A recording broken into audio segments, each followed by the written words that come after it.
So they would sing stories like Joshua at the Battle of Jericho, Jericho, Jericho, Joshua at the Battle of Jericho, and the walls come tumbling down. And because of the energy and the richness and the beauty of their voices, the masters in the house, you know, rocking on this chair and drinking a bit of whiskey and enjoying, they loved the sound, they loved it when the slaves sang. There was something so deeply moving about the singing of spirituals. And they loved hearing singing. So of course they're hearing the slaves sing about Joshua and Moses, and they're thinking, aha, they listened in Sunday school today. They understood. They understood, you know, and they're singing about the Bible. But of course, because slaves coming from West Africa, where you have the griot tradition where you transmit news, then they would hide the news, then hide encouragement to rebel or to escape in the lyrics, the language of the song.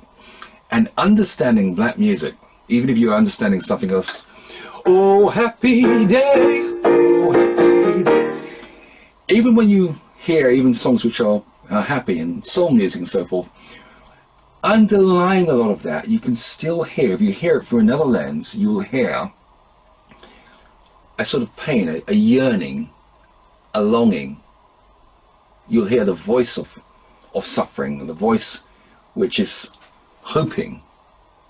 And that's at the heart of the music. Even hip-hop and rap music, you know, in its subject matter, no matter what it's saying, yeah, it's become entertainment and big money, but really keeping the news in spoken form. Remember I talk about the West African griots, keeping the news going in spoken form, the conditions, and hiding it in metaphor. And this is exactly what's going on in the spirituals.